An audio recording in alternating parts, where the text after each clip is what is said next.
Senator Lindsey Graham has proposed a piece of legislation that would ban abortion after 15 weeks nationwide. And the reason why I think, just separate from that being really big by itself, it also is being, run parallel to all of these statements that Republicans have made in the past and Lindsey Graham himself have made, pretending like their ultimate goal is just to make abortion a states' rights issue. And that's the reason why the Supreme Court got it wrong, because really this is about states' rights. We should leave it up to the individual states to decide about this. And we'll get to a clip of Lindsey Graham clearly saying that, and then changing his view recently and proposing this legislation. But first, let's just read a little bit about this. Lindsey Graham's anti-abortion legislation once unified the Republican Party. The 15-week abortion ban he pitched Tuesday had the exact opposite effect. The South Carolina senator chose a uniquely tense moment to unveil his party's first bill limiting abortion access since this summer's watershed reversal of Roe v. Wade. It was designed as a nod to anti-abortion activists who have never felt more emboldened. Yet Graham's bill also attempted to skate past a Republican Party that's divided over whether Congress should even be legislating on abortion after the Supreme Court struck down a nationwide right to terminate pregnancies. So quickly, to get to the response by the White House from this, today, Senator Graham introduced a national ban on abortion, which would strip away women's rights in all 50 states. This bill is widely out of step with what Americans believe. While President Biden and Vice President Harris are focused on the historic passage of the Inflation Reduction Act, and then she goes on to say, this is the press secretary, that Republicans are focusing on stripping rights away. President Biden and congressional Democrats are committed to restoring the protections of Roe v. Wade in the face of continued radical steps by elected Republicans to put personal health care decisions in the hands of politicians instead of women and their doctors, threatening women's health and lives. So again, here's that clip I spoke about where one of many times that Lindsey Graham said, listen, I just want to leave it up to the states. The point I'm trying to make is I've been consistent. I think states should decide the issue of marriage and states should decide the issue of abortion. The point. Okay, so obviously that's no longer what he is standing for. And he is asked about that exact hypocrisy whenever he unveiled this by a reporter, as you'll see here. You stated that the repeal of Roe v. Wade would mean that every state will decide if abortion is legal and on what terms. And you said that that was the most constitutionally sound way of dealing with the issue. And here you are introducing the nationwide 15-week. Yeah. I know it's kind of quiet, but he's pretty much laying out. You used to say blah, blah, blah, blah. I'm wondering how you square those two statements. Pretty easy. After they introduced the bill to define who they are, I thought it'd be nice to introduce a bill to define who we are. Okay, and that's fair enough. And who you're defining yourself as the big government party, apparently, right?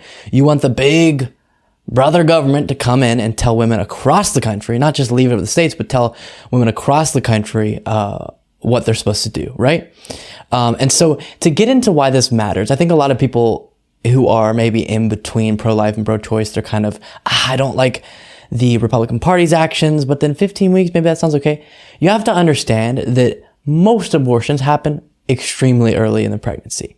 But then, as we're seeing now, when you do a hard ban that is without proper, exceptions, but even all of these bans we've seen across the country set up a situation where, as the article laid out, or I should say, as the statement from the White House laid out, it is threatening the lives of women to a very significant degree. So we've had countless stories come out since certain states enacted abortion bans. Even if it's after a week mark that you think is appropriate, still what ends up happening, especially when it's not that late of a ban, you have a situation where women who are trying to stay pregnant get either it's a miscarriage or something's wrong with the fetus, and then they're notified by their doctor. Here's one example. They're notified by their doctor that the second it comes out, it's going to die. It's going to suffocate to death. So in a normal situation, we could do an abortion, and it would make it less painless for the fetus, as well as more safe for the mother. They're not able to have that happen. Another example, the fetus actually dies, but then because of the strict laws in the state that the woman is in, they're not able to get it out for weeks and weeks, which threatens their life, which sets up a situation where they're very likely, not very likely, that they have a much higher chance now of becoming infertile, or a chance of dying themselves. All of these dangerous things happen whenever you tell the biological being that's producing another being, so you tell the woman that's producing another being what she can and can't do. Just dangerous situations get set up. And that's what we're seeing now. And so Lindsey Graham trying to do this nationwide is not only dangerous for what it is, but then, as we've talked about plenty in this segment, it is heavily against what the Republican Party has pretended for decades is their position. And every Republican used to say, we just need to lead up the states. Come on, this is a states' rights issue. Well, now they got what they wanted. It is a states' rights issue as of now because of the overturning of Roe v. Wade.